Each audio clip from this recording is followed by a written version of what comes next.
Welcome to the Martin Bailey Photography Podcast.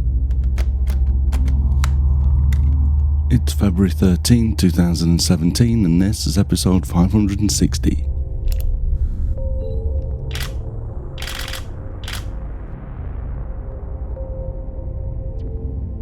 In this concluding episode of a 4-part series covering my Hokkaido winter photography adventure tour for 2017, we visit the Sawaki fishing port at Omu, go inland for some detail abstractions, and finish our tour with 2 days at Lake Saroma. We pick up the trail at the start of day 9, when we returned to the Sawaki fishing port to photograph the rocky beach and tetrapods that you can see in this first image for today. I really like the high vantage point from the wall above the port that we saw in the last image of episode 559, but with the sea calmer now, it was nice to be able to not only get down on the beach, but also lower my tripod for this low, more intimate perspective.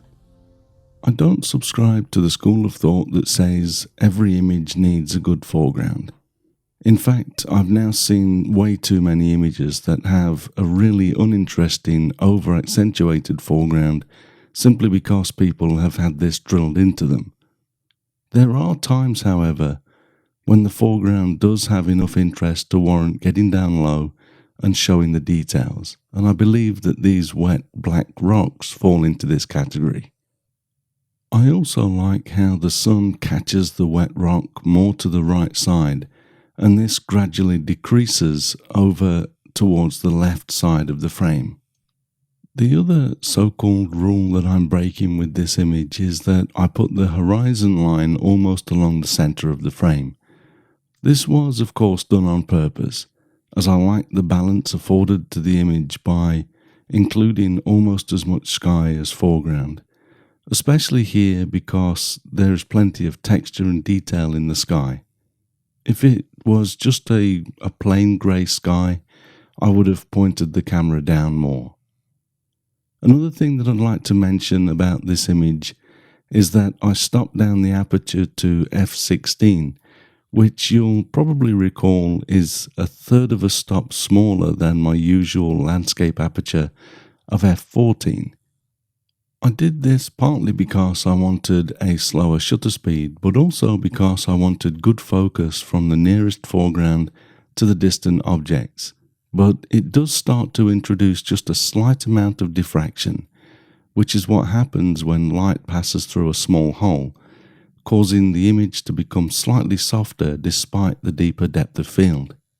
It's not a huge issue at f16, and I am usually more concerned about this at f22 if I have to go there for some reason. One thing that I'd been looking forward to testing though is the new diffraction correction feature in Capture One Pro version 10 that was released recently. I turned this on under the lens correction tool panel and did notice that the foreground rocks became slightly sharper, so this seems to be working nicely. I'll try it again soon when I have to stop down further, but for now I'm happy that this new checkbox does something useful. My other settings for this image were a focal length of 13mm with my 11 to 24mm f4 lens, ISO 100 for a 0.6 second exposure. After a morning photographing in the port, we went for lunch, then headed inland to see if we could find some nice landscapes. We did shoot some landscape work with one image that I like with various patterns in the different types of trees, but from the same location I wanted to quickly share the next set of 3 images. I first noticed this batch of twigs sticking out of the snow just off the road and framed them up in a place that enabled me to surround the twigs with only snow and nothing distracting sticking in or out of the side of the frame. If you click on the image to view it larger on the blog, which you can find if you're not already there at mbp.ac/560, you might be able to see the very fine tendrils on the end of the twigs, which I thought made nice graphic elements for this abstraction. Once I'd found the first image though, I decided to look for more to see if I couldn't create a mini set of images. A little further along the bank, there was another group of twigs that I found somewhat pleasing, as we can see in this image. I actually prefer this to the first image as there are less cut off twigs and more of those tendrils on most of these. With 2 images in my set now though, I set out to find a third. 2 is just a pair, but 3 is a set of images. Not finding anything initially, I crossed the road and started walking along, and as the patches of twigs started to run out, I found this last image to complete my set. The major difference between this and the first 2 images is that there is no crossing of the twigs, none of them overlap. I feel as though this one is almost like a dancer on the right, with a small, very intimate audience watching from the left. I shot all 3 images at ISO 100 for a 20th of a second at f14. They were already almost black and white, but I did convert these images to black and white in Capture One Pro, and although you won't really be able to see in the web version, the texture throughout the snow looks almost like that seen in textured fine art media, like Breathing Colours Pura Bagasse textured. Because of that, printing on a textured media would probably not work so well, but I'm looking forward to getting some time later in the year to print these out on a beautiful smooth matte paper. After our inland shoot, we started our drive south to Lake Saroma, where we'd spend the last 2 nights of the tour, in a beautiful hotel overlooking the frozen lake. Our first shoot the following morning was at the Toitoko fishing port. For my first shot from this location, I was photographing straight down between 2 lines of fishing boats. There are line after line of fishing boats like this, but this is the only one that had relatively undisturbed snow between them, apart from the old footprints, which I feel actually add to this image, mostly because they're smoothed over a little. If these had been fresh footprints, it wouldn't have worked. We had a great sky though, especially that small patch of detail at the vanishing point, so I was happy with how this turned out. You will have already guessed that I shot this at f14 with the ISO set to 100 and the shutter speed was a 50th of a second. My focal length was 27mm with my new 24 to 105mm Mark II lens. As we started to photograph these boats, Rob Bampton, the incredibly talented videographer that I took along to cover this trip with us, flew his drone about a foot over our heads and straight down the middle of this line of boats. We laughed as the participant next to me felt the wind on her head as we got buzzed.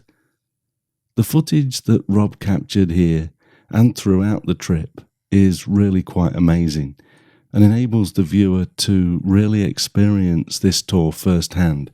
So I can't wait to share that with you, probably in March when I've completed all of my winter tours for this year.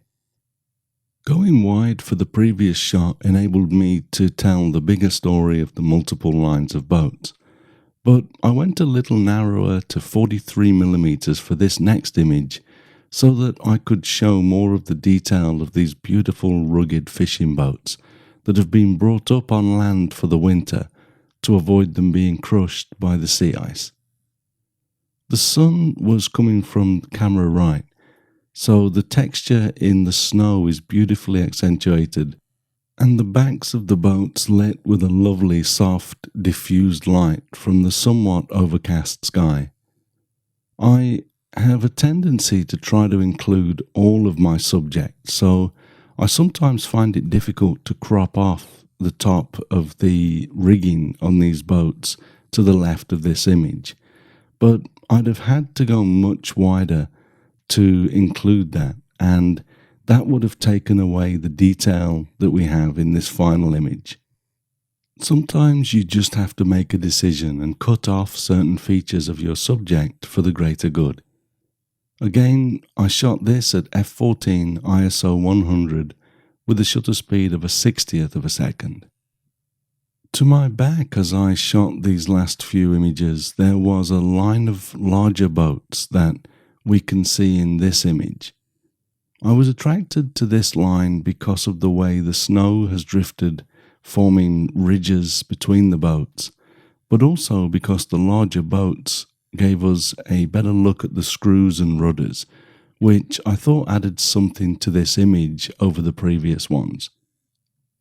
The bottom of each of these boats is actually a different colour, with some being red and some being blue.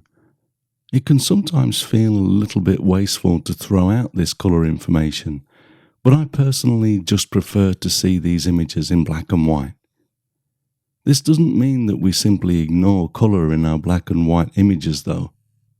In the previous image I left the colour channels neutral, but in this next image I reduced the red channel to -35 and increased the blue channel to +25 to give me this version of the same image.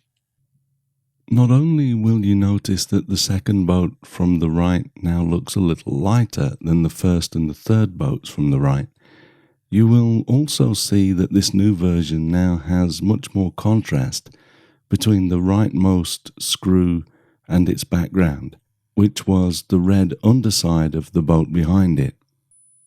Part of my intention with this photo was to highlight the boat screws, so this interpretation enables me to do that much more effectively. In the afternoon we went inland to a location where there are some nice copses on trees, and first of all I shot the next image, which I like for its simplicity. The trees are relatively sparse, and I like the fence that lines the top of the hill, then starts to work its way down the right edge in the heavy snow. There was a slightly darker sky, which I think works well here, and then a patch of snow in the foreground which is much steeper than the rest of the hill, which gives the snow an area of slight variation too.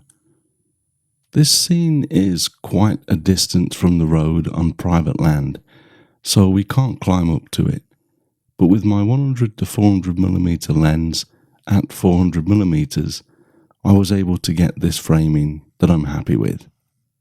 As we approached this location this year, I noticed an angle that I'd not seen before, so we went there after the previous shoot, and I created a number of images including this next panorama, which is 5DSR images stitched together in Photoshop. I've made the web version of this image wider than usual, so open up your browser window nice and wide and click on the image to view it in more detail. Remember too that if you want to stop the images from automatically advancing, just place your mouse over the image. I was attracted to the idea of two separate copses on nearby hills, and how the fences seem to punctuate the hillside, in some ways almost stitching them together. This series of images were shot at 255mm f14 at a 20th of a second with ISO 100.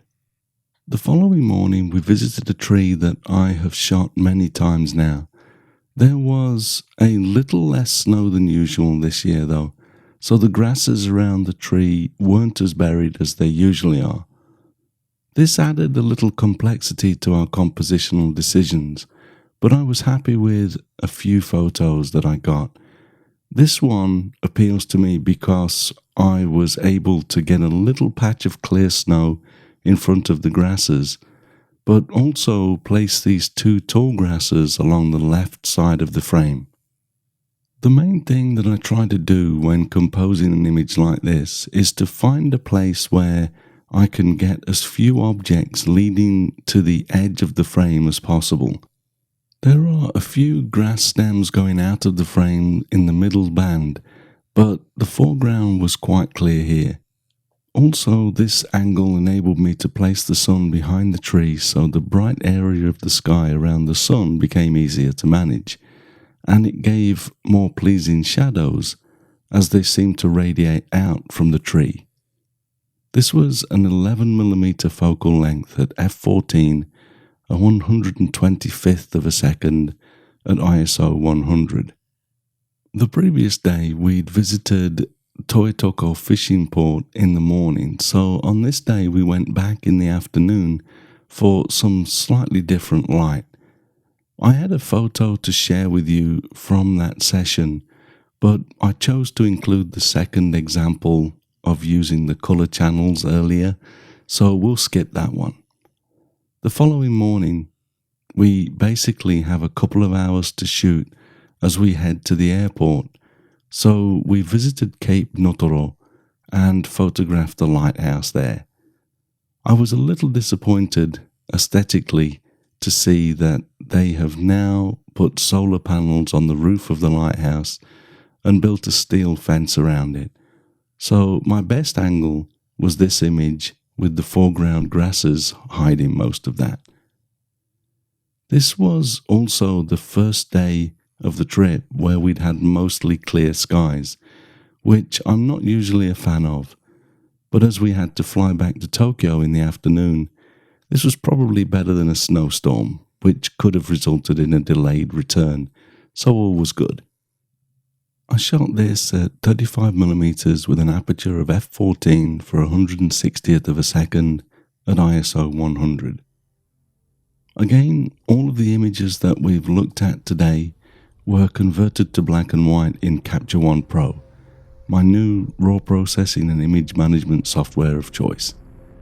If you'd like to try it, there's a link in the blog post to download it, and you can try a fully functional trial version for, I think it's 30 days. And if you choose to buy it, use the code AMBP for a 10% discount. We'll wrap it up there for this concluding episode of this 4-part travelogue.